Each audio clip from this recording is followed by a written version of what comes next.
Assalamualaikum warahmatullahi wabarakatuh. Waalaikumsalam warahmatullahi wabarakatuh. Selamat pagi semuanya. Pagi Pak. Gimana kabar kalian? Habis lebaran nih, sehat semua kan? Alhamdulillah sehat. Jadi pada pagi kali ini apa ada yang tidak masuk sebelum kita mulai pelajaran? Ada Pak. Ada Siapa Pak. tuh? Kalau boleh tahu? Heru. Terus? Afi. Heru kenapa? Izin Pak katanya. Izin. Terus Afi? Afi juga izin. Afi izin. Sama Febri. Febri izin. Ya. Jadi yang masuk cuma Vera Pak. Oh iya. Vera apa? Vera izin. Vera izin. Oke. Ya. Jadi yang masuk cuma Aji sama Ziza aja. Iya. Iya Pak. Alhamdulillah kalau Ustaz semua ya. Oke, sebelum kita mulai, kita berdoa dulu menurut agama kalian masing-masing. Berdoa dipersilakan.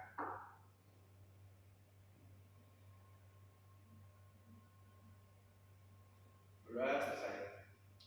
Oke, kita langsung masuk ke materi ya. Jadi pada pertemuan kali ini kita mau mempelajari mengenai tenaga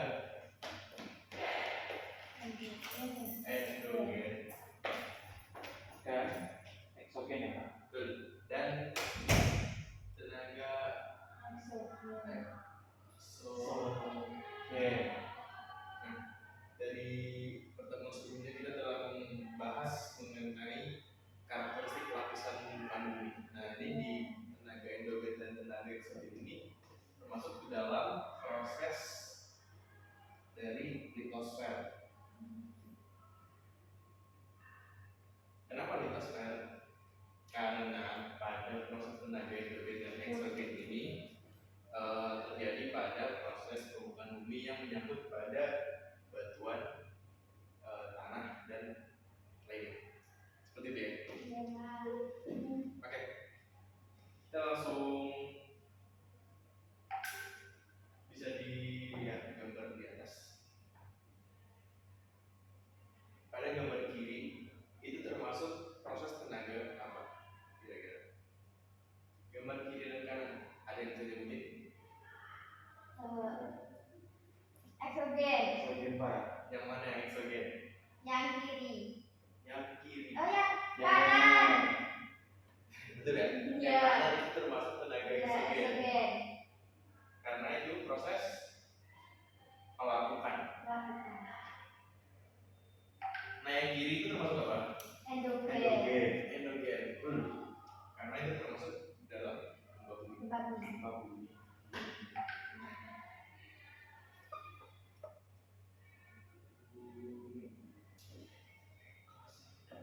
Ada satu lagi nih gambarnya nih. Kira-kira yang kanan dan kiri ini termasuk apa? Tenaganya ya Pak? Ya betul. Tenaga pembentuknya dari proses yang ada di gambar. Yang kiri Yang kiri endogen. eksogen. Yang kiri Yang kiri eksogen. Oh itu kan kayak langsung ya Pak? betul. Yang kiri Endogen. Nah betul. Yang kanan eksogen. Betul ya. Jadi Ya. yang kiri itu termasuk proses mass posting atau bisa diberi mirip tanah longsor. Nah, untuk yang kanan itu termasuk ke dalam proses eksogen. Terbalik. Kebalik. Betul aku. Jadi yang Yang kanan di itu posting itu. termasuk lipatan. Nah lipatan itu Oh, iya. termasuk dari tenaga endogen. Nah untuk yang mass posting sendiri itu Iya itu masuk ke eksogen. dalam eksogen. Nah, betul. Itu masuk ke dalam mass posting atau tanah longsor. Oh iya iya iya. Jadi sampai sini kira-kira sudah paham mengenai klasifikasinya. Iya Pak. Sudah ya? Ya. Insyaallah Pak. Oke. Kita langsung masuk ke apa itu tenaga endogen. Jadi tenaga endogen itu tenaga yang dari dalam Dalam. tersusun di dalam. Kata awalnya adalah N.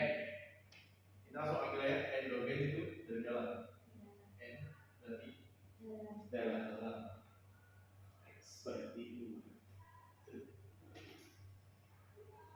Nah, jadi tenaga endogen ini eh, tekanan terhadap lapisan-lapisan batuan pembentuk litosfer atau aktivitas magma yang arahnya vertikal dapat mengakibatkan tonjolan di permukaan bumi seperti tadi gambar di proses lipatan itu sebenarnya ada tonjolan kan. Iya. Kemudian adanya juga patahan atau juga lapisan yang retak seperti gambar sesar tadi atau juga dari gambar gempa bumi tadi. Nah, contoh lain dari tenaga endogen itu ada tadi kan di awal ada gempa bumi, Iya. gempa bumi, terus ada juga lipatan. Dan di lipatan itu sendiri ada dua, ada proses lipatan sama proses patahan. Dan juga ada yang namanya gunung berapi, gunung meletus, atau bisa dibilang vulkanisme. Iya Pak, vulkanisme.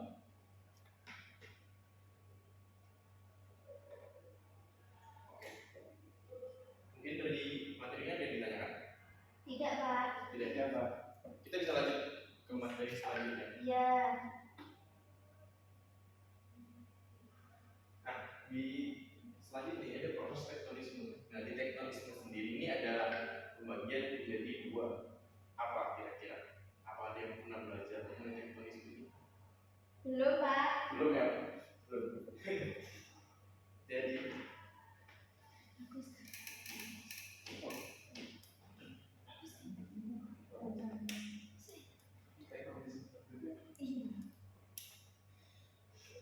ada yang namanya proses epirogenetik dan juga organogenetik. Pak, gak kelihatan Pak PPB-nya Pak. Oh, kurang sebentar. Iya, kurang besar, Pak. Oke, sorry. Udah, Iya. boleh ya? Iya. Jadi epiro dan oro. Sudah ulang. Dan untuk epiro sendiri itu adalah pergeseran lapisan kerak bumi yang relatif lambat. Epiro itu lambat, Biru lambat. cenderung lambat. Nah, contohnya itu epiro juga dibagi menjadi dua, ada epiro positif dan juga ada yang Negatif. Biru negatif. epirogenetik negatif. Untuk yang positif sendiri itu kalian bisa lihat seperti di bibir-bibir laut, mungkin ada daratan yang sekiranya lautnya itu turun, padahal sementara daratannya tidak turun. Itu disebut sebagai epirogenesa positif. Jadi itu cenderung lambat, sekitar mungkin setahun 100 cm sampai berapa cm itu sampai perubahan turun. Sementara untuk epirogenesa negatif itu kebalikannya, kira-kira permukaan air laut seperti naik, padahal daratannya yang naik. Nah, di orogenesa juga dibagi menjadi dua. Ya, tidak juga sih. Ada di orogenesa itu contohnya seperti tadi, ada proses lipatan dan juga proses patahan. Nah, untuk epirogenesa ini, orogenesa ini cenderung lebih cepat dibanding epiro. Contohnya itu tadi ada patahan dan juga lipatan yang ada di gambar awal tadi. Iya.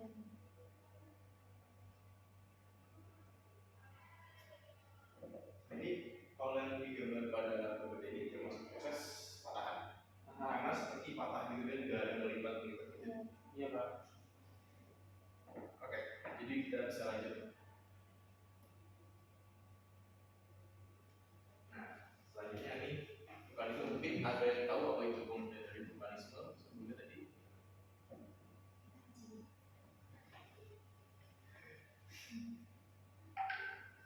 Semua peristiwa yang terkait dengan keluarnya magma ke permukaan bumi. Betul banget. Tadi siapa yang jawab? Aji.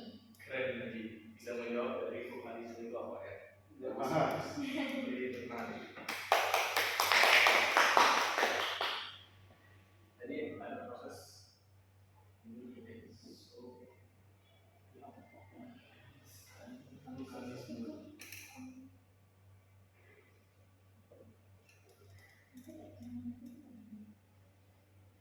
Jadi sebetulnya yang dijawab oleh teman Waji ya. Jadi vulkanisme itu peristiwa yang terkait dengan keluarnya magma ke permukaan bumi. Nah, magma yang keluar di permukaan bumi itu disebut apa? Lava. Betul, masa gitu ya. Jadi magma yang keluar dari permukaan bumi atau keluar dari perut bumi yang sampai permukaan bumi itu disebut sebagai lava ya, bukan magma lagi. Oke. Nah, pembentukan gunung api itu pergerakan magma dari dalam litosfer atau lapisan mantel bumi ke lapisan yang lebih atas permukaan bumi.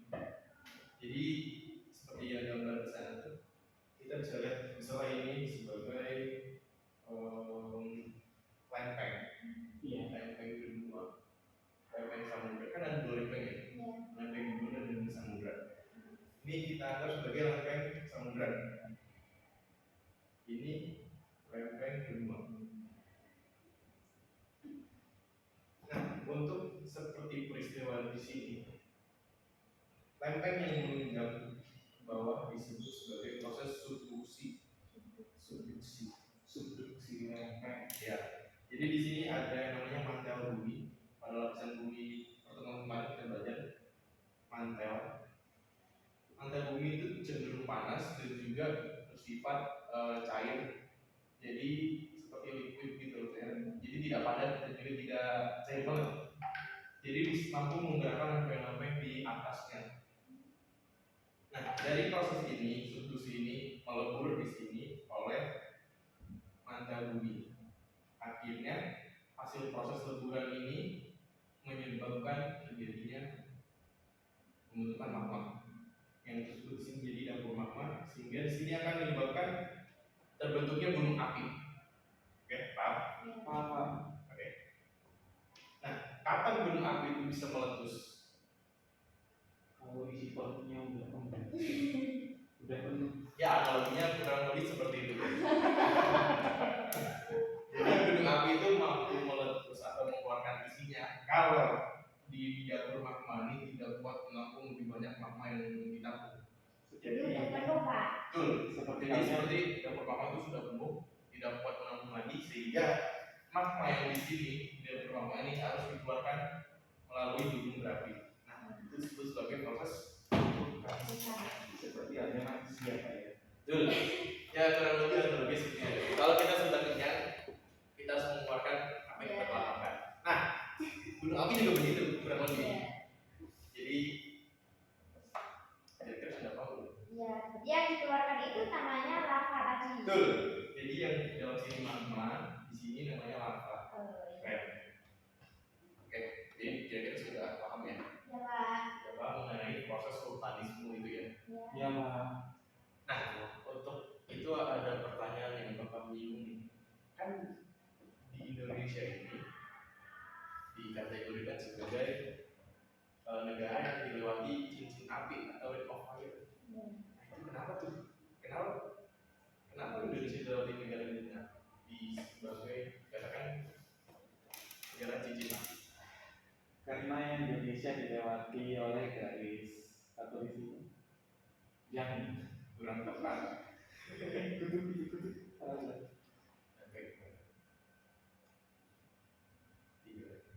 karena Indonesia dilewati terbentuk dari 3 lempeng Pak. Betul. Yang dikatakan Mas itu betul ya. Jadi Indonesia itu mengapa dikatakan sebagai negara ring of fire atau cincin api? Karena Indonesia itu dilewati oleh 3 lempeng. Pertama ada lempeng Eurasia, ada lempeng Pasifik, dan juga lempeng Indo-Australia. Ada sekolah di lempeng Filipina Pak, seharusnya 4 Pak. Ya, mungkin lempeng Filipina itu tidak termasuk dalam lempeng utama, lempeng besar itu. Lempeng Filipina itu termasuk kayak sub lempeng atau lempeng-lempeng yang kecil gitu. Nah, seperti kayak di lempeng India dan juga lempeng yang kita sebutkan di lempeng Filipina. Jadi pembentuk utamanya itu adalah lempeng di namun ada pembentuk lain seperti yang di Haji bilang lempeng Filipina. Betul ya? Bukan buat aja ya. Sudah jago ya. Sudah paham berarti ya? Sudah pernah belajar aja ya? Berapa? Keren, bisa jawab ya? Oke. Jadi akibat dari pertemuan tiga lempeng ini, Indonesia dikatakan sebagai negara cincin api atau ring of fire seperti negara di Jepang. Seperti namanya ring of fire berarti ditulis air api itu berbentuk seperti cincin. Nah cincinnya ini cincinnya gunung berapi biasanya. Oke.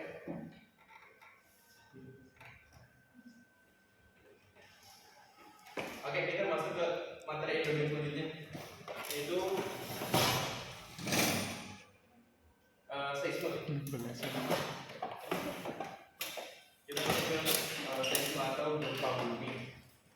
Seperti yang gambar awal tadi, gempa bumi ya namanya. Ya. Nama lain dari gempa bumi sebagai proses seisme. Iya Pak. Oke. Jadi gempa bumi atau seisme itu adalah getaran di dalam permukaan bumi, getaran di dalam permukaan bumi yang terjadi karena ada pergerakan lempeng. Lempeng yang tadi jadi proses gunung api. Jadi di gunung api juga menghasilkan proses seismik gempa bumi karena adanya tabrakan lempeng dan juga pergerakan lempeng sendiri. Makanya di proses gempa ini dikategorikan menjadi adanya tiga kategori gempa. Ada gempa tektonik,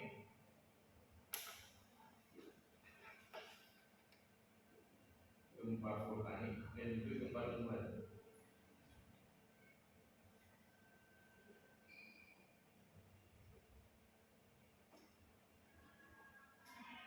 Nah mungkin ada yang bisa nyebutnya nggak?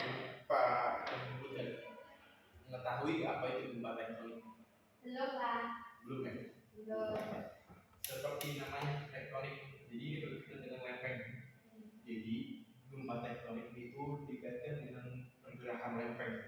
Jadi tidak menyebabkan gunung berapi atau apa, hanya menyebabkan getaran dan ini juga bersifat mengalami kerusakan apabila gempanya itu cukup dekat dengan permukaan bumi.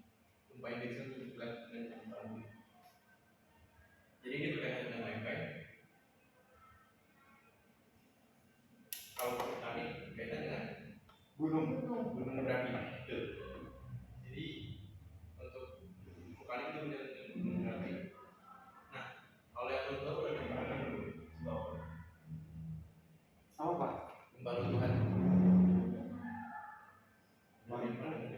Belum pernah Pak. Oke. Jadi gempa runtuhan itu sendiri biasanya terjadi di dalam gua-gua gitu. Oh. Jadi ada runtuhan yang di atas. Iya. Jadi untuk Ya, runtuh dan mengakibatkan getaran yang cukup kuat sehingga mampu dikategorikan sebagai gempa. Karena getaran cukup kuat sehingga mungkin orang di sekitar akan merasakan gempa tersebut atau getaran tersebut. Jadi disebutkan di dalam gua.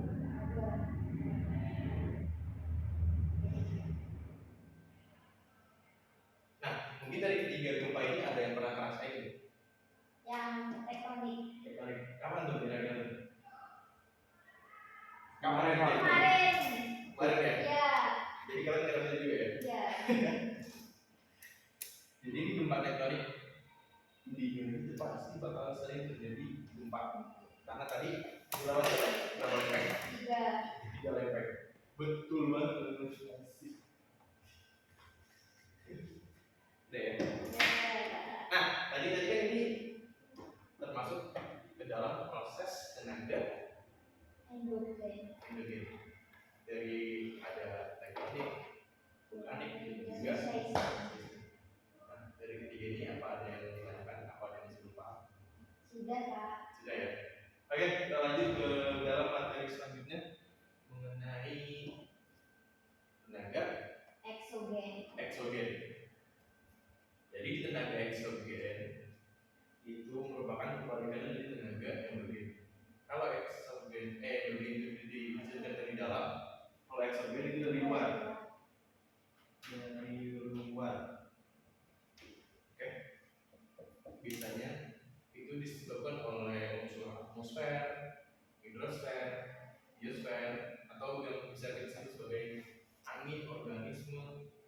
air dan juga sinar matahari. Nah, untuk contoh tenaga eksogen itu apa kira-kira? Apa tadi yang ada di awal? Mass roasting. Mass roasting, betul. Terus yang tadi di awal juga ada apa? Lakukan. Pelapukan, betul ya. Jadi yang di awal tadi itu merupakan proses eksogen yang tadi ada Resolusi melakukan. pelapukan mass roasting.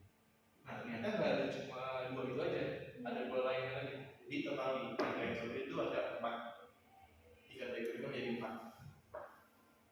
Ada sedimentasi Pengikisan. dan juga pengikisan. Maaf ya tulisannya kalau nggak dijelasin. Iya Pak. Potong gaji.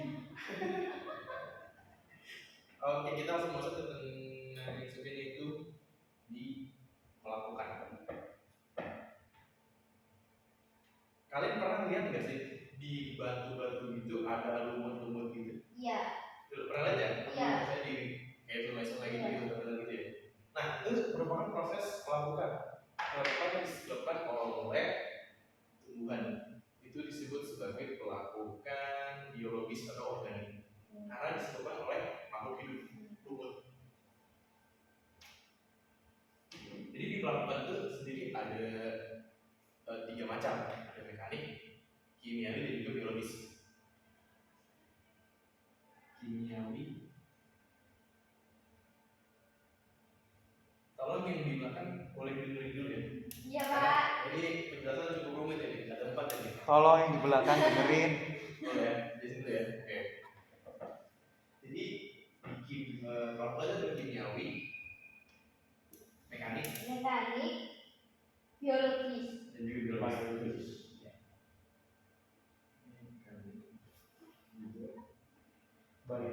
Biologis.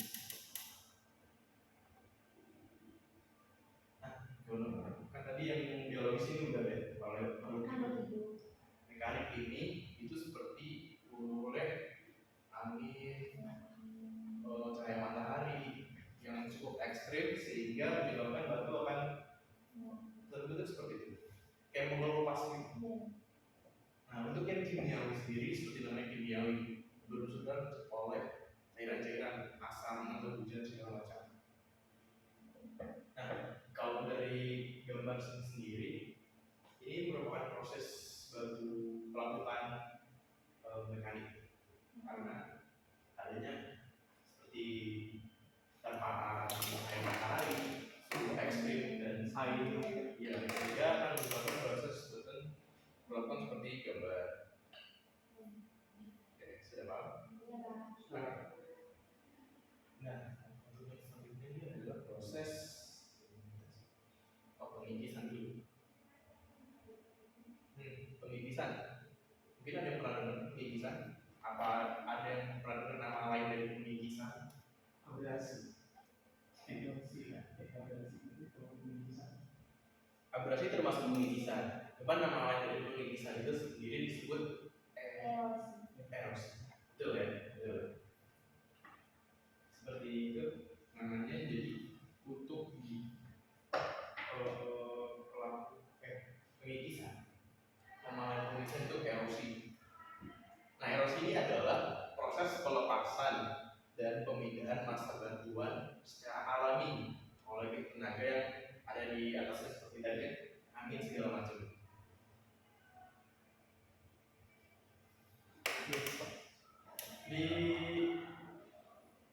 Di erosi sendiri ini ada 4 jenis erosi. Ada oleh air laut, oleh es dan juga oleh angin. Nah, oleh di pada gambar ini kira-kira disebabkan oleh apa? Air, betul. Kata Mas Adi ya. Oleh air. Kenapa oleh air? Karena biasanya erosi yang terjadi oleh air itu berada di pinggiran sungai.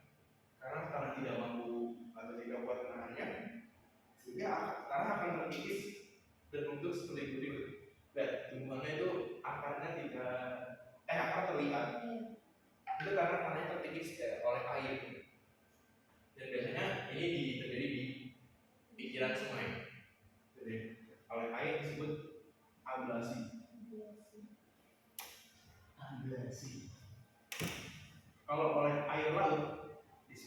Abrasi. Abrasi, betul. Beda L sama R aja ya. Iya. Abrasi. Untuk S disebut ekshalasi.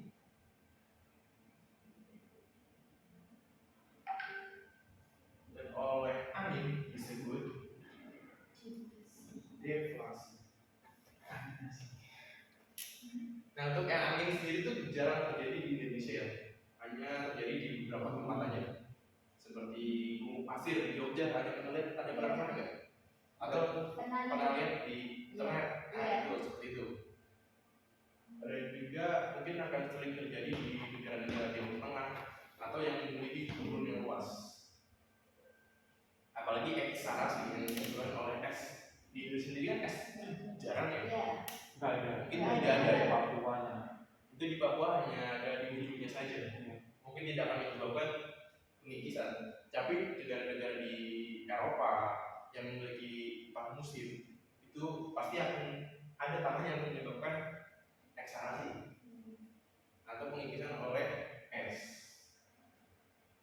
Nah, ini berkaitan oleh pembahasan selanjutnya. Pembahasan selanjutnya itu mungkin kita sebelum masuk pembahasan selanjutnya mungkin kalian ada yang pernah lihat tanaman bakau mungkin lalu. Nggak tahu. Iya. Nah, itu fungsi dari tanaman bakau sendiri itu untuk Menahan. menahan Hasilnya itu. ya, itu. Jadi tanaman bakau di pinggir laut itu sebenarnya untuk menahan terjadinya abrasi. Kalau yang atau erupsi oleh air laut. Ya, paham ya? Iya. Oke. Jadi pada pembahasan pengikisan ini berkaitan oleh pembahasan selanjutnya, yaitu proses sedimentasi dulu sih. Sedimentasi. Sedimentasi itu apa sih? Ada yang pernah dengar nggak? Pengendapan. Pengendapan. Betul ya kata Mas Adi ya. Keren Mas Adi. Biar nanti jawab terus Mas Adi ya. Jadi proses pengikisan ini berkaitan oleh proses sedimentasi. Jadi sedimentasi ini biasanya terjadi di perairan seperti danau, sungai, dan juga sekitaran pantai. Dan proses ini dikenal sebagai sedimentasi atau pengendapan. Betul dari kata Mas Adi. Pengendapan. Kenapa bisa pengendapan? Karena dihasilkan dari yang tadi. Pengikisan tadi kan tanah yang terkikis. Nah, hasil kikisan itu sendiri kalau di dalam masuk ke dalam air itu akan terjadi pengendapan atau sedimentasi. Oke, paham?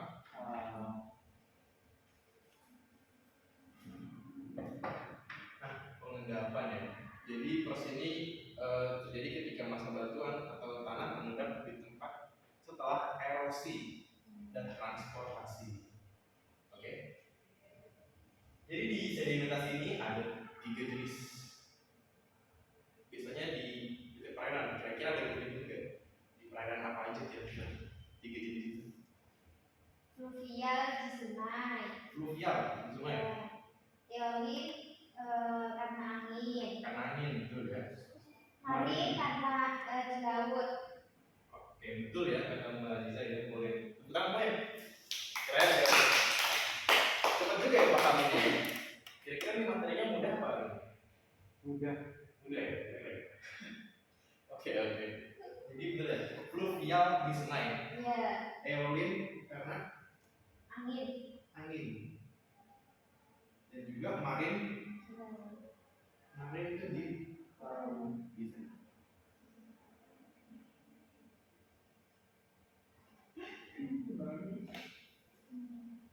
Nah, kalau yang di gambar itu kira-kira itu terjadi di mana? Di Sungai. Sungai. Itu. Itu termasuk ke dalam fluvial. fluvial, betul. Jadi yang pada gambar itu terjadi di sungai atau fluvial, mengendapkan secara fluvial. Biasanya di sini badan sungai akan melebar, namun akan merendahkan ketinggian sungai atau sungai akan terkesan lebih dangkal, sehingga kalau terjadinya seperti air bah atau ledakan itu pasti air akan meluap. Padahal memang badan sungainya akan melebar, cuman ketika karena ketinggian airnya semakin rendah lebih dangkal, kemungkinan akan terjadi luapan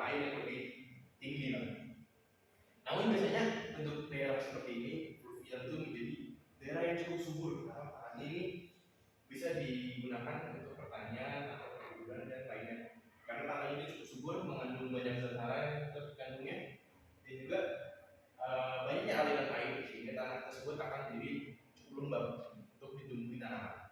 Oke, paham ya? Ya, Pak. Oke. Kalau gitu kita masuk ke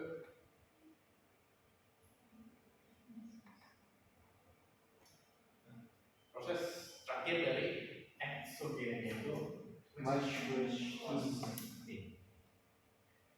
Mesosin itu apa sih? Pergerakan tanah. Betul kata Mbak Dia nih. Ini Mas Anjung Mbak Dia nih cepat paham ya dari yang lain ini. Keren ini. Tapi kalau ada yang jawab takut loh.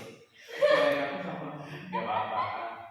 Ini Mbak Dia mau Mbak Mas Aji Mbak Dia ini keren, bisa paham dengan materi yang disampaikan ini. Itulah. Tadi mesosin itu adalah pergerakan tanah. Apa yang kita sering lihat sebagai tanah longsor. Jadi ini pemindahan batuan dan tanah karena gaya berat. Oke, paham? Ya, Pak. Paham. Paham. Ini berdatang ini dari mana nih? Tadi itu Pak ke toilet. Iya Pak, tadi aku bantalnya bocor. Oh, Iya. Kalau saya harus ke toilet Pak. Siapa? Siapa yang datang berdatang ini namanya? Vera sama Afi, Pak. Oh, Vera sama Bi. Jadi ini Mas Jaya ini.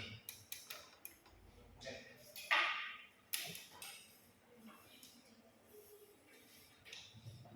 Nah, kan tadi kita sudah mempelajari tenaga eksogen ya. Eksogen. Tadi dibagi ada berapa?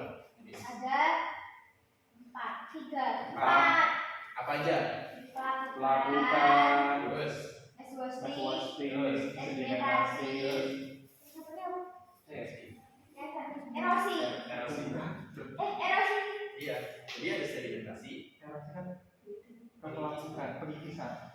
iya, nama lain. Jadi benar ya, erosi itu sama pengikisan sama nama lain aja. Sorry aku kira berhasil. Jadi ada pengendapan, ada sedimentasi, pelabukan, terus ada erosi, pengikisan dan juga mesosin. Kira-kira nih dari keempat ini apa ada yang belum paham apa gimana nih? Apa Pak? Jadi kan saya sudah menjelaskan Ya. dari tenaga eksogen. Apa ada yang perlu dikonfirmasi? Tanya Pak yang tadi sebelum ini Pak, Yang mana tuh? yang sedimentasi oleh yang di laut. Oh. Itu gimana? Nah, itu mungkin kalian pernah lihat nggak di misalnya ada pulau-pulau kecil, tapi ada pasir yang menyambung sampai mainland apa sih namanya? Lahan utama. Pesisir. Oh iya. Ya. Nyambung gitu. Iya, nyambung. Biasanya kan di tengah-tengah tuh ada pasir yang Iya. nah itu disebut sebagai sedimentasi di Di laut Mali. Terus sedimentasi di laut tuh bukan hanya dari air aja, ya. dari angin. Karena di laut kan kamu sendiri pernah laut kan? Iya. Kan anginnya kenceng kan? Iya. Anginnya kenceng terus juga adanya butiran-butiran air yang dibawa oleh angin. Nah itu bisa menyebabkan proses sedimentasi. Oke, ada yang perlu dikonfirmasi ulang? Kapan Tidak ya? Ya. Keren semuanya nih. Kalau gitu, kalau dari konfirmasi ulang, berapa yang mau nanya ke kalian semua nih? Kan tadi di sini kita udah belajar tentang tenaga apa? Endogen dan Endogen, eksogen. Endogen dan eksogen. Ada berapa jenis tadi? Endogen ada berapa? 3. 3. Ada Vulkanis, tektonis, dan satunya gempa. gempa. Vulkanis, tektonis, gempa, Gempa. atau seismo. Oh, Seisme. Oke. Kan itu tadi udah ya. Ya. Nah, jadi tenaga endogen sendiri itu kan ada yang namanya proses vulkanisme atau gunung berapi ya. Ya. Nah, kalau gunung berapi sendiri itu kenapa bisa terjadi? Karena ada pertemuan lempeng tadi. Lempeng. Ya. Kenapa lempengnya itu bertemu tuh? Subduksi lempeng. Ya karena. Ada subduksi. Ya. Betul ya. Ya. Jadi karena ada pertemuan lempeng tadi itu menyebabkan proses subduksi. Nah, subduksi itu akan mencair sehingga masuk ke dalam namanya Dapur magma. dapur magma. Nah kalau udah permaknanya nggak kuat, Nggak keluarin Pak. nah, Ber- nah hasil keluar itu apa namanya? Proses. proses Oke, kira-kira ini udah paham semua nih ya? udah Kak. Udah semua ya? Ya. Oke, kalau gitu mungkin kita bisa tadi yang sering dapat pertanyaan siapa? Si Aji. Mas Aji ya? Ya. Mas Aji boleh maju ke depan ya? Hari-hari ya. Di sana. Dari Mas Dika. Karena Mas Aji udah sering jawab tadi ya, kita mau berikan aja. Terima kasih. Oke, pembelajaran kali ini kita telah selesaikan yaitu mengenai tenaga endogen dan tenaga eksogen. Tenaga begini lah ya. Ya. Kalau ada yang perlu dikonfirmasi ulang, bisa ditanyakan. Apa sudah cukup? Sudah Kak. Sudah cukup ya? Ya. Oke. Kalau gitu untuk pertemuan minggu depan kita mau bahas mengenai tanah atau pedosfer. Mungkin minggu depan bisa dipelajari dulu mengenai materinya biar kita lebih paham mengenai. Oke, sekian ya. Kalau gitu saya tutup, kurang lebihnya mohon maaf. Kalau ada yang disalah katakan, begitulah pokoknya. Kurang lebih mohon maaf. Assalamualaikum warahmatullahi wabarakatuh. Waalaikumsalam warahmatullahi wabarakatuh. Terima kasih Bapak. Terima kasih. Ya. Alhamdulillah. Gaji,